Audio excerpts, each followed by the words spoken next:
Pawukon ini ya seperti horoskop lah ya. Horoskop Jawa, tapi itu per minggu. Ada 30 wuku. Setiap minggu itu berganti wuku. Itu seperti zodiak gitu. Nah, kayak zodiak. Itu ada 30 dan banyak sih yang datang ke Rekso kemudian meminta, tolong saya carikan ini. Saya itu fotonya apa, kemudian bukunya apa gitu. Ya kita udah alih aksara ya, alih bahasa. Jadi memang pengunjung sangat senang sekali mendapatkan itu. Iya. Reksa Pustaka Mangkunegaran menyimpan khazanah naskah-naskah kuno dalam berbagai aksara tradisional. Perpustakaan ini dihidupi oleh para abdi dalam yang menguasai perihal naskah kuno, terutama yang berbahasa Jawa. Di era Kanjeng Gusti Pangeran Adipati Aryo Mangkunagara X, Reksa Pustaka semakin hidup karena menjadi pondasi dalam visi Pura Mangkunegaran, mulai dari pembangunan fisik sampai program-program yang dijalankan. Perpustakaan ini terbuka untuk umum bagi siapa saja yang ingin menyelami khazanah keilmuan dalam peradaban Jawa. Salah satu hal yang unik yakni banyak pengunjung yang suka diramal dengan pawukon. Pawukon merupakan horoskop yang bisa membaca nasib seseorang dari tanggal kelahirannya. Secara umum, pawukon merupakan bentuk pengetahuan empiris orang Jawa yang berhubungan dengan tanda-tanda di lingkungan sekitar. Lebih jauh, horoskop menjadi panduan orang Jawa agar bisa peka terhadap tanda-tanda yang ditunjukkan oleh alam, termasuk kapan seseorang bisa mulai menanam dan kapan akan memanen.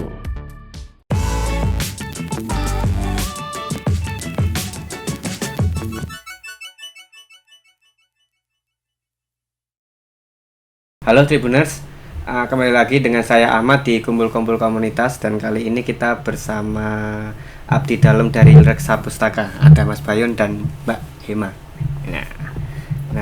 Dan kali ini kita akan ngobrol mengenai apa sih Reksa Pustaka dan bagaimana perjalanannya sampai ternyata dan cukup penting sebenarnya di dalam bagaimana Mangkunegaran sekarang berkontribusi untuk masyarakat. Nah, mungkin kita ke Mas Bayon dulu. Kalau kegiatan di Reksa Pustaka itu apa aja, Mas? Mungkin bisa dijelaskan. Kalau untuk kegiatan secara umumnya, kita memang sebagai pelayanan perpustakaan, karena memang perpustakaan itu perpustakaan khusus.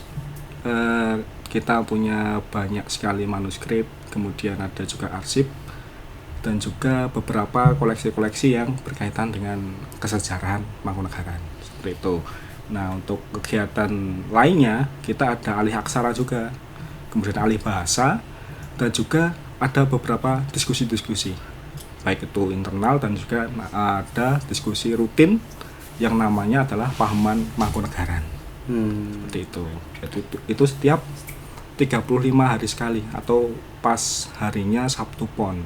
Setiap Sabtu Pon ya? Ya. Setiap Sabtu Pon diadakan di mana, Mas? Diadakan di Reksa Pustaka, di perpustakaan. Jadi itu kan sebagai hari kelahiran Kanjeng Gusti. Nah, itu selain ada nanti malamnya itu ada penampilan baik dari Langen Projo itu, kemudian di Reksa Pustaka siangnya diadakan diskusi. Kalau topik-topiknya apa aja? Kalau untuk topiknya lebih banyak yang mengenai topik kemangkunegaraan. Jadi kayak yang pertama dulu adalah membahas mengenai Pangeran Sambernyowo. Kemudian untuk yang selanjutnya kita akan membahas mengenai lanjutan dari perjuangan dari Mangkunegara selanjutnya, seperti itu. Oke. Nah, kalau sumber literasi yang dimiliki Reksa Pustaka yang kemudian sekarang menjadi landasan nih. Ini Pura Mangkunegaran kan sekarang sedang bisa dibilang bertransformasi, membentuk suatu kerajaan di era modern lah.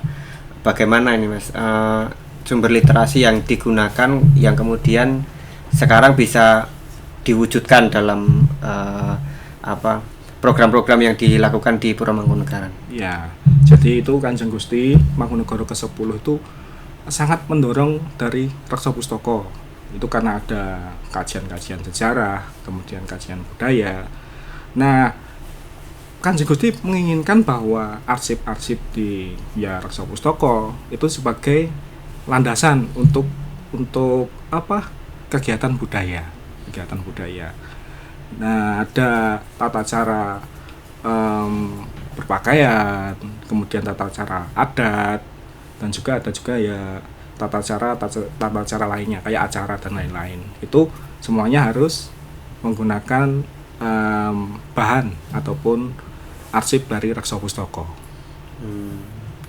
Nah, termasuk mungkin pembangunan yang baru-baru ini dilakukan ya Mas. Misalnya kemarin Pracima Twin misalnya. Ya. Itu ada sumber literasinya ya yang memang dipakai. Ya, untuk Pracima kemarin pakai dari arsip dari Reksa Pustaka, ada petanya, kemudian ada juga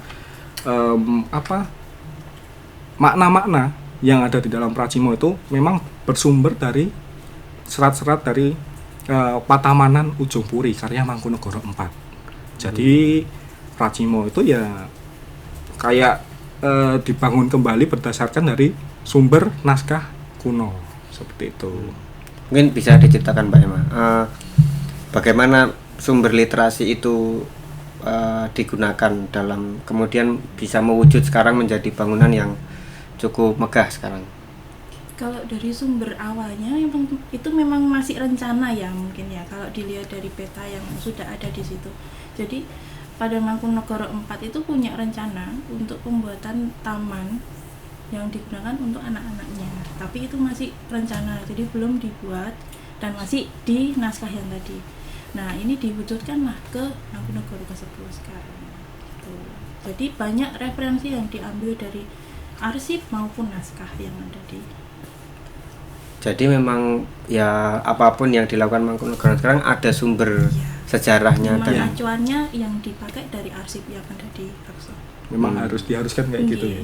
Walaupun mungkin fungsinya menjadi sekarang lain ya. Kalau dulu mungkin membangun taman untuk anak-anaknya, sekarang kemudian menjadi restoran untuk menjamu mungkin tamu-tamu dari luar kota atau tamu-tamu pemerintah seperti itu. Oke. Nah, kalau ini Mas, kepemimpinan Kanjeng Gusti Mangkunegara 10 itu sekarang seperti apa Mas dalam mungkin menghidupkan warisan-warisan sejarah yang sekarang dimiliki Reksa Pustaka?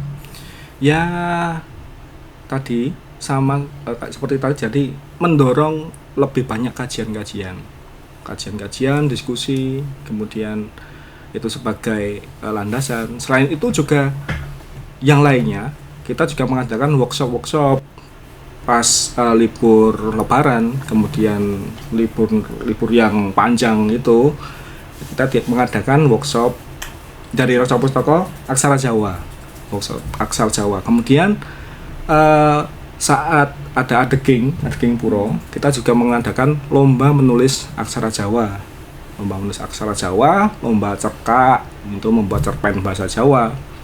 Kemudian juga yang kemarin yang baru aja dilakukan Mangkunegara adalah menjalin kerjasama dengan Leiden, kemudian dengan KITLV.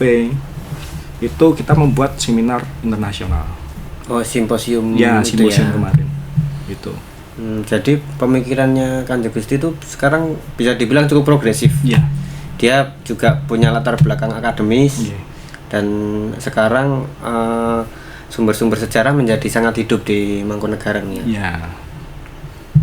Oke, nah kalau ini Mas, mungkin koleksi paling berharga sekarang atau paling unik, mungkin semuanya berharga, tapi yang paling unik dan punya cerita cukup mendalam apa Mas yang di Reksa Pustaka? Apa Mbak Emma? Oh, Mbak Emma dulu. Kalau di arsip semuanya berharga ya Mas. Iya, tapi dari Kanjeng Gusti sendiri memang punya ada beberapa yang disukai, dan itu masih itu ya gitu. Nah, itu kebanyakan bentuk-bentuk alih media dari koleksi-koleksi itu yang foto. Mungkin sekarang di bagian arsip itu lebih berharga karena memang untuk alih medianya kita juga belum bisa, jadi kita memang harus merangkul semuanya itu. Tapi kalau untuk semuanya sih, kalau untuk naskah mungkin ada juga, di literasi juga ada. Kalau nggak salah itu apa ya. Favoritnya kan juga itu yang foto yang lain, kaca. Jadi ada di dalam kaca. Foto di dalam Foto kaca. lama, iya. Itu foto zaman mungkin Mangkunegara 4 atau 5. Karena kan beliau juga Senang di fotografi. Oh iya. Itu apa yang membuat Kanjeng Gusti punya kesan dengan koleksi itu? Karena ya unik aja, itu disimpannya di kaca. Unik, dan itu kan sangat jarang sekali koleksi kayak gitu. Jadi tolong ya, ini dirawat benar-benar seperti itu. Ada pesan khusus untuk Iya, koleksi itu. Dan katanya juga sering Kanjeng Gusti itu ke Reksa Pustaka kemudian membaca atau meminta petugas untuk alih literasi, Iya. istilahnya apa? Alih aksara Misalnya untuk dibaca. ya, Kanjeng Gusti ya sering sekali datang ke perpus. Kemudian beberapa bulan yang lalu kita yang dapat tugas mengalih aksarakan serat anggitan dalam dan juga alih bahasa. Itu ya serat-serat ataupun naskah kuno itu yang dibuat oleh Mangkunegara keempat. Jadi kan memang eyang beliau Mangkunegara keempat itu pujangga yang hebat di Surakarta pada masanya. Di samping ada Rangga Warsito, Mangkunegara keempat adalah pujangga yang terkenal dengan karyanya yaitu Widotomo, Tripomo, Woroyakno dan lain-lain. Nah, kalau yang lainnya untuk naskah-naskah yang menarik itu Anggitan Dalem ya, Anggitan Dalem Mangkunegara 4 tadi. Kemudian ada juga naskah Pawukon. Pawukon ini ya seperti horoskop lah ya, horoskop Jawa, tapi itu per minggu. Ada 30 wuku, setiap minggu itu berganti wuku. Itu seperti zodiak gitu. Nah, kayak zodiak. Itu ada 30 dan banyak sih yang datang ke Reksa kemudian meminta, tolong saya carikan ini, saya itu wetonnya apa, kemudian bukunya apa gitu. Ya kita udah alih aksara ya, alih aksara, alih bahasa, jadi memang pengunjung sangat senang sekali mendapatkan Antusias itu. ya? Iya. Kalau soal Pawukon tadi. Ya, antusias Itu sekali. mungkin cukup favorit. Favoritnya itu. Ini nggak Iya. bener, ini bener. Oh, Ini kok iya. bener banget kayak gini ya. Tapi kalau Mas Bayon dan Mbak Emma memaknai apa Pawukon kalau dalam Jawa itu gimana? Apakah memang seperti orang kebanyakan yang kemudian menentukan nasib dan lain sebagainya, atau memaknai itu seperti apa? Kalau saya, Pawukon itu adalah pengetahuan Jawa dan memang sifatnya adalah empiris, berdasarkan pengalaman, ditulis berdasarkan pengalaman. Kenapa kok bisa sifat orang kok seperti ini ya, karena memang dari dulu itu orang Jawa melakukan pengamatan kayak gitu, termasuk juga pengamatan pada alam sekitar, kayak menebang pohon itu harus hari ini, hari mungkin apa, Senin Pon apa-apa gitu kan. Itu kan karena ada pengamatan itu. Nah, contoh aja bambu itu kalau nggak dipotong pas masanya, pas hari tertentu, itu akan gapuk gitu. Jadi memang saya kira Pawukon ini juga merupakan pengetahuan yang empiris menurut pengalaman gitu. Kalau Empiris. kata orang-orang dulu itu ilmu titen. Nah, ilmu titen. Jadi niteni, misal tanggal ini lahirnya, oh sifatnya kayak gini. Termasuk ini ya, untuk memang keperluan orang zaman dulu juga, misalnya pertanian. Ya, pertanian Pak Tomongso. Kan untuk niteni, oh kalau nandurnya di bulan ini maka oh nanti Enek penanganan dan lain sebagainya. gitu. Itu kan merupakan pengetahuan sebenarnya, pengetahuan yang ilmiah dan empiris. Tapi ya orang zaman sekarang ya kurang mempercayai seperti itu. Kalau Mas Bayu sendiri ini termasuk yang mempercayai itu atau gimana? Ya, saya Percaya nggak percaya? karena memang itu udah mandek di zaman itu ditulis. Sampai sekarang itu belum ada yang melanjutkan, jadi ada gap. Ada gap. Ya. Nah, itu yang mungkin perlu Ya, perlu penelitian penarasian lagi. ulang. Ya, seperti itu. Mungkin kalau untuk era sekarang cuma untuk kewaspadaan diri aja sih mungkin dipakai. Misalnya kewaspadaan. semisal rezekinya seret gitu ya, ditulis di situ. Berarti kan kita harus bekerja lagi lebih giat gitu aja. Ya kayak jadi Untuk motivasi, Nah, jadi motivasi itu sih. Oke. Nah, kalau perjalanan Reksa Pustaka dari mungkin kalau bertugasnya dari zaman Mangkunegara 9 ya? Mangkunegara 9. 9 10 ya mungkin. Kalau dalam rentang waktu itu sampai sekarang gimana? Dari katanya dulu sempat ada renovasi atau apa? kalau apa ya? Kalau dari mulai saya masuk nih itu masih monoton, masalahnya kita masih ikut yang tua-tua nih. Maksudnya untuk perawatan kita masih monoton aja, maksudnya manual. Tapi kalau untuk sekarang kita udah tambah kayak alih media, terus ada kayak alih bahasa juga. Jadi kan ada perkembangan yang ya cukup pesat, apalagi sekarang ditambah Kanjeng Gusti sering ke rekso penilai apa gitu, ada restorasi peta, ada apa. Dan mungkin kalau sekarang yang masih kurang apa? Apakah dari segi penyimpanan dan lain sebagainya masih perlu ditingkatkan atau gimana? Ya kalau Atau masih untuk ada kekurangan, kalau berbicara kekurangan ya Masih kurang masih banget. kurang Banyak ya? banget. Tapi ya kita usahakan apa yang kita bisa itu ya dikerjakan Oke. kayak itu. Kayak penyimpanan gitu kan. Sekarang kan sudah ada AC-nya. Dulu kan nggak ada. Kemudian yang lainnya Ruangan ditambah. ruangan juga ditambah. Yang dulu cuma satu ruangan, sekarang ada 3 ruangan, 3 ruangan besar. Kemudian untuk restorasinya Kanjeng Gusti juga mendorong untuk tolong direstorasi kayak gitu kan. Itu juga akhirnya juga alatnya tambah, scan-nya tambah, kemudian untuk apa? Untuk Peta kemarin apa? Restorasi peta, kemudian restorasi naskah itu dianggarkan seperti itu. Kalau untuk digitalisasi sudah mengarah ke sana? Sudah. lama sebenarnya. Hmm. Tapi kan karena kita juga SDM juga terbatas ya Mas ya, jadi pelan-pelan. Sambil jalan Iya. pelan-pelan digitalisasi. Iya. Dan itu sudah bisa diakses yang sudah digitalkan. Kalau masuk digital kita belum, karena ya itu satu memang SDM kita kurang, yang kedua teknologi juga belum ada, kan baru aja ada ini tahun-tahun akhir ini. Nah itu masih kita usahakan untuk masuk ke online. Paling nanti yang sekarang ini yang bisa diakses oleh pengunjung itu hasil digitalisasi yang sudah dicetak. Dicetak itu supaya apa? Ya pengunjung nggak langsung mengambil naskahnya, tapi ambil yang tadi udah dicetak tadi. Karena memang kalau banyak dibuka itu tidak disarankan karena udah rapuh sekali naskah. Nah, itu kan menyediakan kopi itu menjadi cukup penting untuk Ya. bagian dari perawatan tadi ya. Nah, kalau masyarakat umum untuk mengakses dan memanfaatkan fasilitas mungkin koleksi juga di Reksa Pustaka, ada hal-hal khusus yang harus dipenuhi?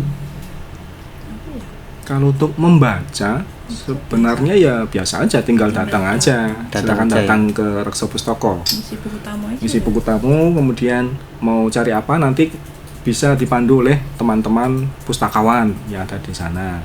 Nah, kalau untuk penelitian itu harus ada izin dulu.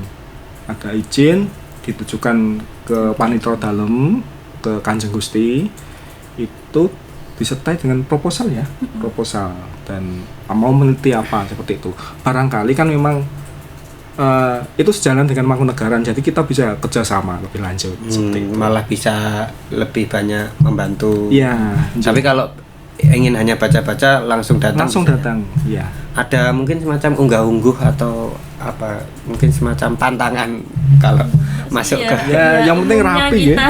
Umumnya, ya. Kalau bertamu aja. Rapi, pakaian rapi, tidak seronok gitu kan. Kemudian tata kramanya juga dijaga, tidak boleh berkata kotor. Seperti Aja itu. sih, Mas. seperti ya bertamu pada umumnya ya. Iya. Karena itu kan di dalam Ya, Pura pusatnya kebudayaan. Pura Mangkunegaran mungkin ada Bagus. hal-hal yang Ya, ada hal-hal faktor X ya. sama misalnya katanya nggak boleh pakai batik parang. Oh iya, Seperti itu itu. tuh memang umum sih untuk masuk ke keraton kayak Solo, kemudian Jogja, kemudian Mangkunegaran itu nggak boleh pakai parang seperti itu. Paling hanya itu aja ya. Iya, Kalau yang lain ya seperti bertamu pada umumnya. iya. Dan kalau letaknya kan memang di dalam. Ya di dalam Pura Mangkunegaran ya nanti sekalian aja bisa berwisata ke Pura Mangkunegaran. Ya, karena sekarang Pura Mangkunegaran sudah banyak ini ya program-program yang bisa diikuti masyarakat umum dan cukup menarik juga buat mungkin edukasi tentang kebudayaan Jawa. Ya. Cuma lihat keratonnya aja, tapi kan kita juga ternyata ada kegiatan di situ. Ke dalam kayak ada Lokakarya. lokakarya. Event terdekat apa? Apa ya? Event terdekat belum ada ya. Mungkin tadi ya yang rutin Yang rutin. Oh iya, Pon itu. Yang rutinnya apa? Sabtu Pon. Sabtu Pon. Iya, tanggal 5 Agustus. 5 Agustus ya, Iya. mendatang ya. Ya, Itu silakan. akan membahas Itu akan membahas nanti ya kelanjutan dari Pangeran Sambernyowo. Ya nanti juga kita situasional juga sih. Kalau ada permintaan dari Kanjeng Gusti, tolong dibahas ini itu kita nggih ikut aja itu. Tapi untuk rundownnya kita akan membahas lebih lanjut mengenai Pangeran Sambernyowo atau Tujuannya sih. Mangkunegara I. nah itu bagi Tribuners yang berminat mengenai sejarah kemudian kebudayaan Jawa, ini menjadi sangat menarik kegiatan-kegiatan di Reksa Pustaka, termasuk kegiatannya tiap Sabtu Pon, kemudian koleksi-koleksinya, dan mungkin bisa dibantu oleh teman-teman abdi dalam ini bisa cari tahu lebih jauh dan bisa memaknai lebih dalam mengenai kebudayaan Jawa gitu Ya. ya. Itu tadi kumpul-kumpul komunitas. Ketemu lagi di video-video selanjutnya. Sampai jumpa.